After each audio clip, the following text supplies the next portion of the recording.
الحمد لله الحمد لله وكفى وسلام على عباده الذين اصطفى أما بعد فأعوذ بالله من الشيطان الرجيم بسم الله الرحمن الرحيم يا أيها الذين آمنوا كتب عليكم الصيام كما كتب على الذين من قبلكم لعلكم تتقون سبحان ربك رب العزة عما يصفون وسلام على المرسلين والحمد لله رب العالمين اللهم صل على سيدنا ومولانا محمد وعلى آل سيدنا ومولانا محمد وبارك وسلم۔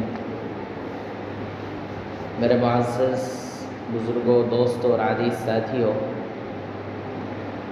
اللہ رب العزت قرآن کریم کے اندر ارشاد فرماتے ہیں یا ایھا الذین آمنوا کتب علیکم الصیام کما کتب علی الذین من قبلکم لعلکم تتقون۔ اے ایمان والو، تمہارے اوپر روزے فرض کیے گئے ہیں جیسا کہ روزے تم سے پہلے لوگوں پر فرض کیے گئے تھے تاکہ تم پرہیزگار بن جاؤ۔ اس آیت کریمہ میں اللہ تعالیٰ نے مومنین کو روزے رکھنے کا حکم دیا ہے۔ اگر اس آیت پر غور کریں تو اس میں بہت سے اسرار و رموز ہیں۔ سب سے پہلی بات یہ ہے کہ اس میں اللہ تعالیٰ مومنین سے براہ راست مخاطب ہوئے، یا ایھا الذین آمنوا، اے ایمان والو۔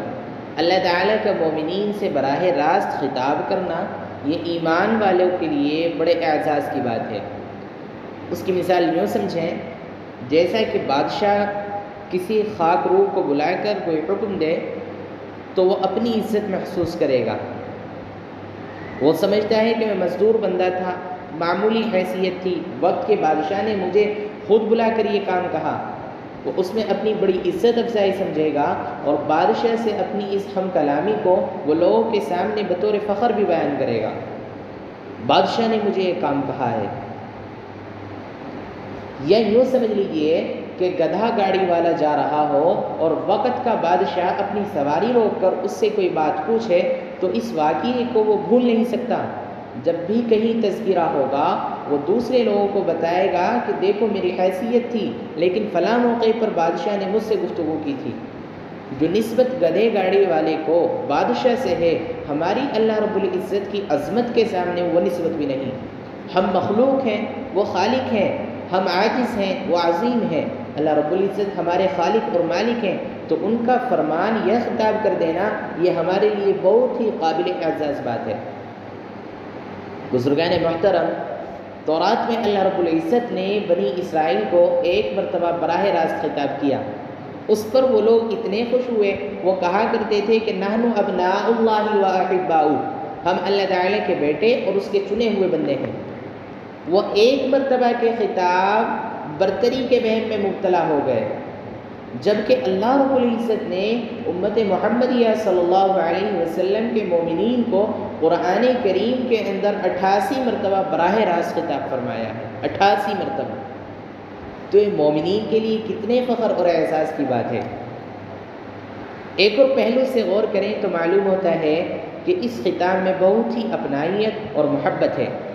جو بہت ہی قریبی ہوتا ہے اس کو نام لے کر پکارنے کے بجائے انسان رشتہ داری کا نام لے کر پکارتا ہے۔ مثال کے طور پر اے بیٹے، اب اس بیٹے کا نام لے کر پکارنے میں وہ مزہ نہیں جو بیٹا کہنے میں ہے، اور اس کو سننے میں وہ مزہ نہیں جو بیٹے کے لفظ سننے میں ہے۔ جب باپ کی زبان سے وہ بیٹے کا لفظ سنتا ہے تو اس کو بھی سکون ملتا ہے۔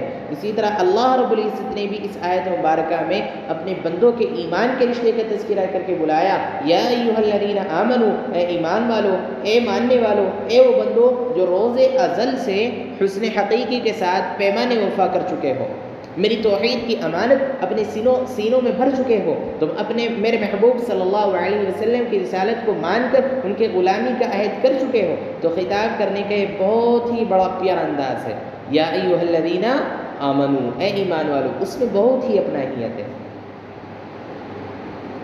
بہرحال ارشاد فرمایا یا ایھا الذین آمنوا، اے ایمان والو۔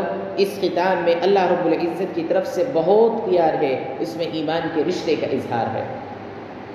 اس اپنائیت کے اظہار کے بعد فرمایا کتب علیکم الصیام، تمہارے اوپر روزوں کو فرض کر دیا گیا۔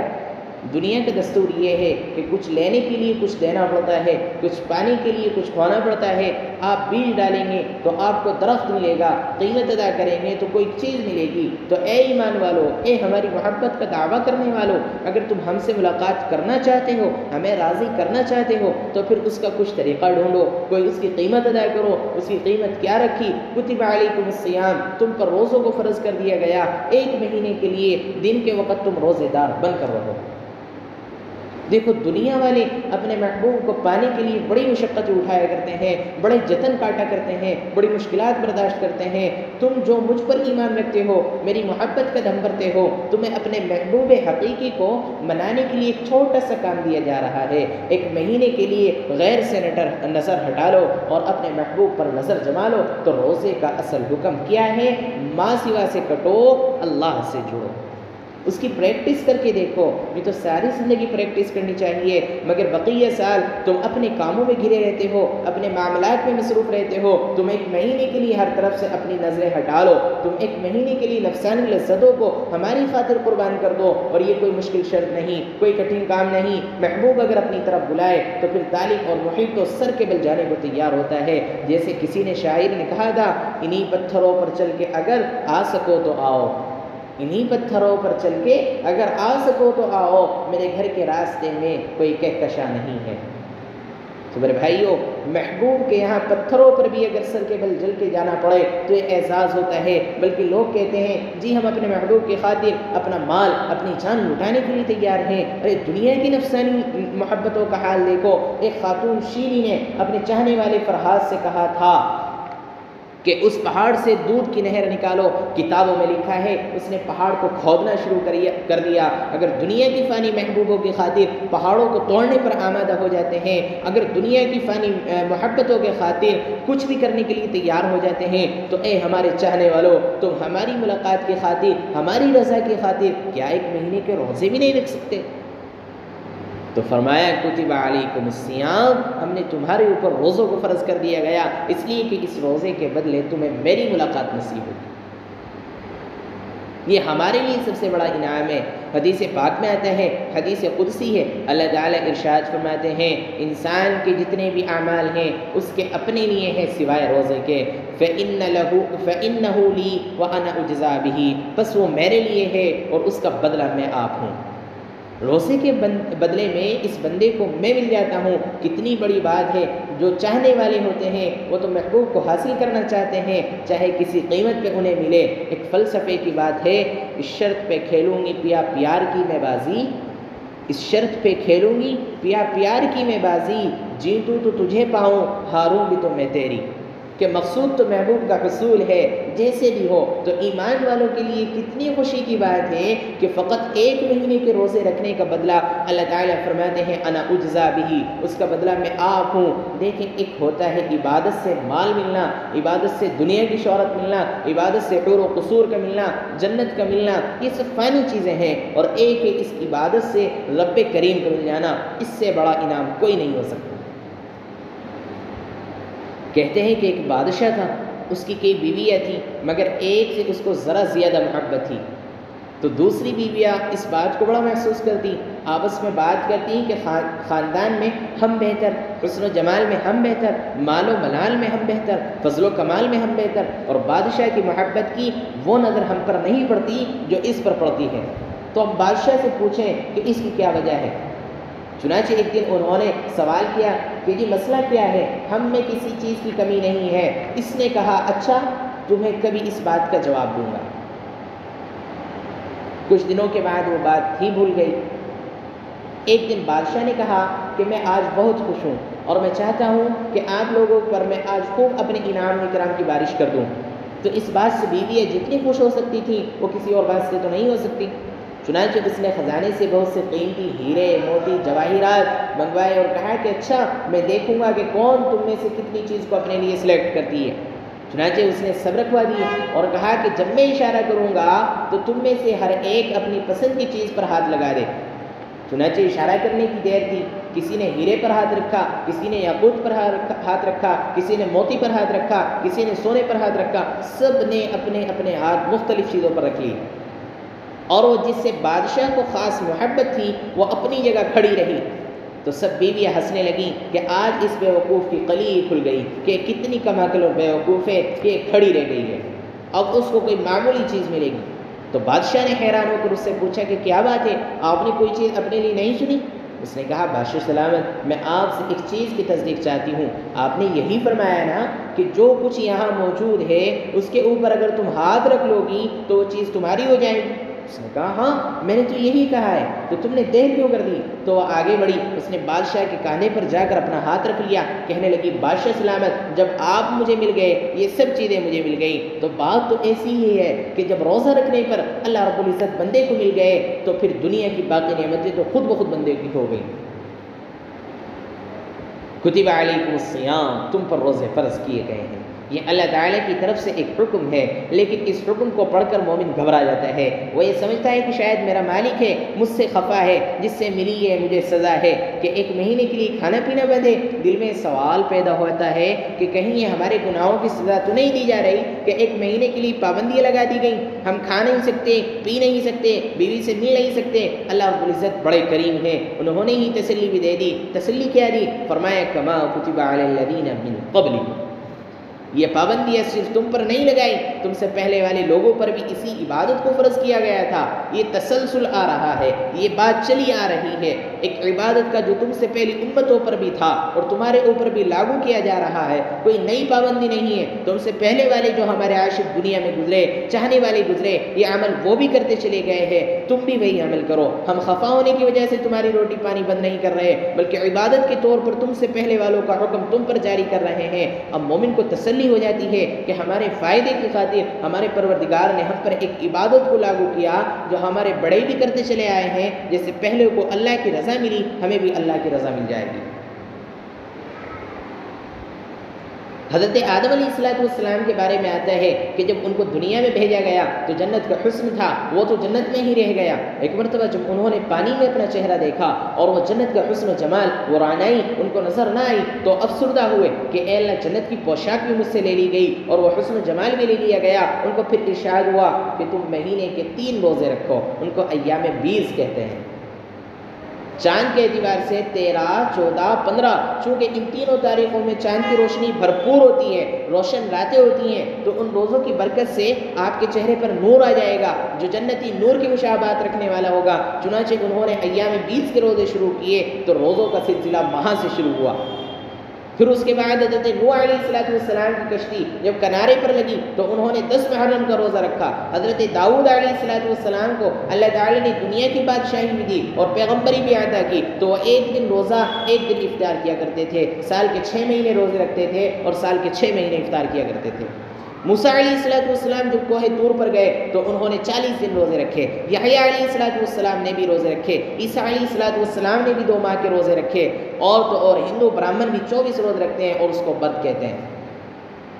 تو معلوم یہ ہوا ہر مذہب میں روزے رکھنے کی عبادت موجود رہی ہے۔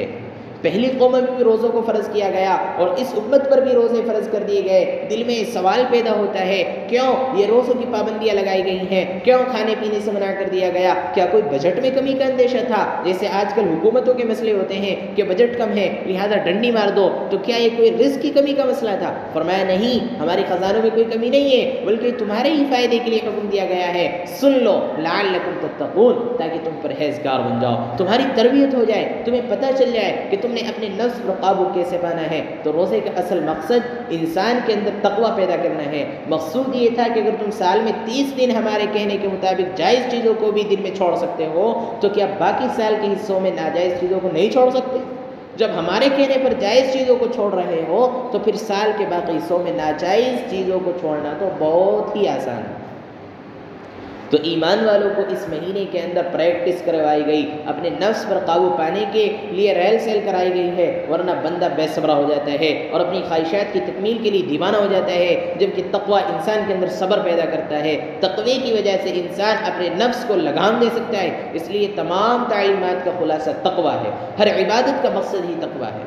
اللہ تعالیٰ ارشاد فرماتے ہیں یا ایھا الناس اعبدوا ربکم الذی خلقکم والذین من قبلکم لعلکم تتقون، اے لوگو عبادت کرو اپنے رب کی جس نے تمہیں اور تم سے پہلوں کو پیدا کیا تاکہ تم پرہیزگار بن جاؤ۔ اے انسانوں اپنے پروردگار کی عبادت کرو جس نے تمہیں پیدا کیا اور تم سے پہلوں کو بھی پیدا کیا، اور اس عبادت کا مقصود کیا ہے؟ لعلکم تتقون، تاکہ تم پرہیزگار بن جاؤ۔ تمام عبادت کا نچوڑ اور خلاصہ انسان کا متقی اور پرہیزگار بن جانا ہے۔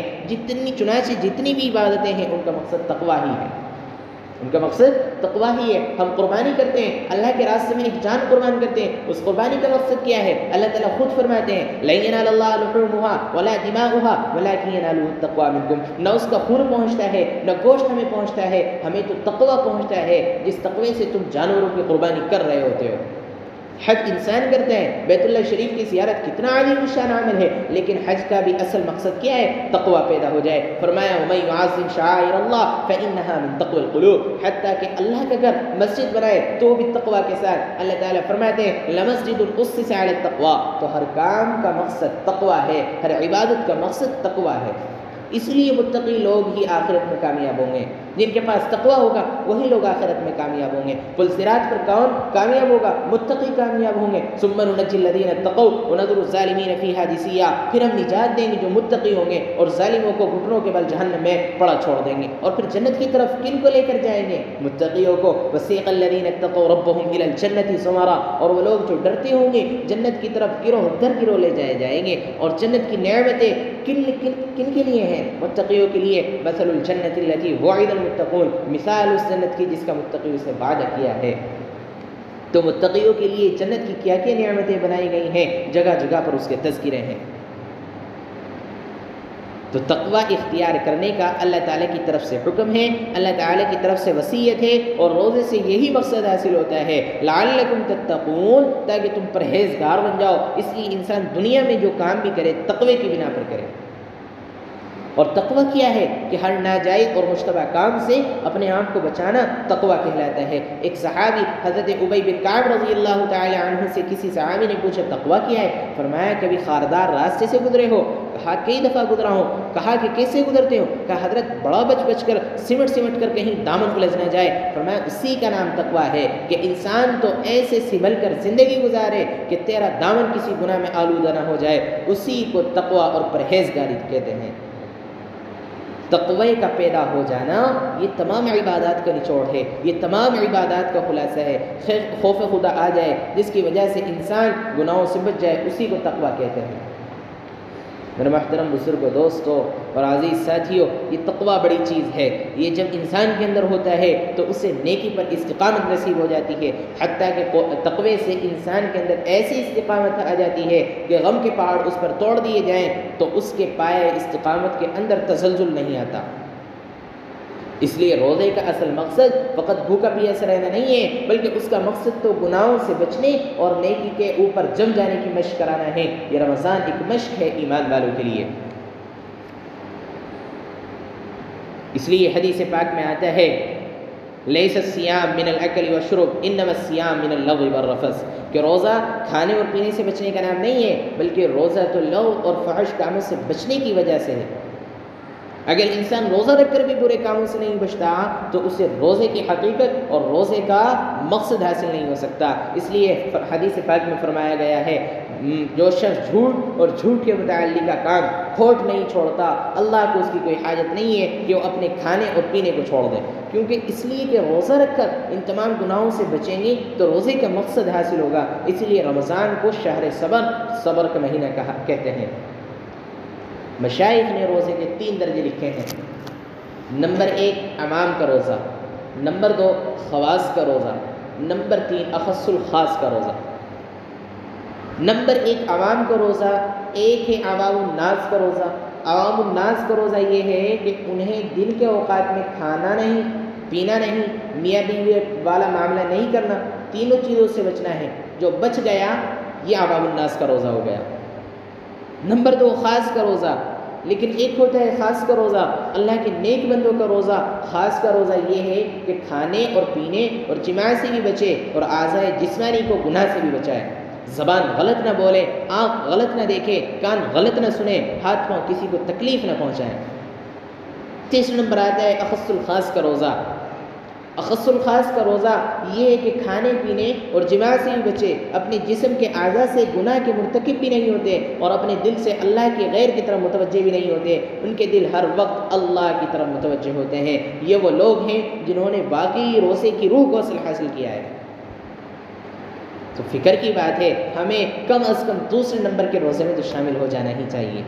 ہمیں چاہیے کہ ہم رمضان کے قیمتی لمحات کو ضائع نہ کریں، اس لیے ہم جب روزہ رکھیں تو ہر سر کے بالوں سے لے کر پاؤں کے ناخنوں تک روزے دار بن جائیں، اپنے ظاہری اعضاء کو بھی گناہوں سے بچائیں اور اپنے دل و دماغ کو بھی غلط سوچ سے بچائیں، تاکہ ہمیں روزے کی حقیقت نصیب ہو سکے۔ اللہ تعالیٰ سے دعا ہے کہ وہ ہمیں تقویٰ اور پرہیزگاری کے ساتھ زندگی گزارنے کی توفیق عطا فرمائے، اور ہمیں سر کے بالوں سے لے کر پاؤں کے ناخنوں تک گناہوں سے بچنے کی توفیق عطا فرمائے۔ وآخر دعوانا ان الحمد للہ رب العالمین۔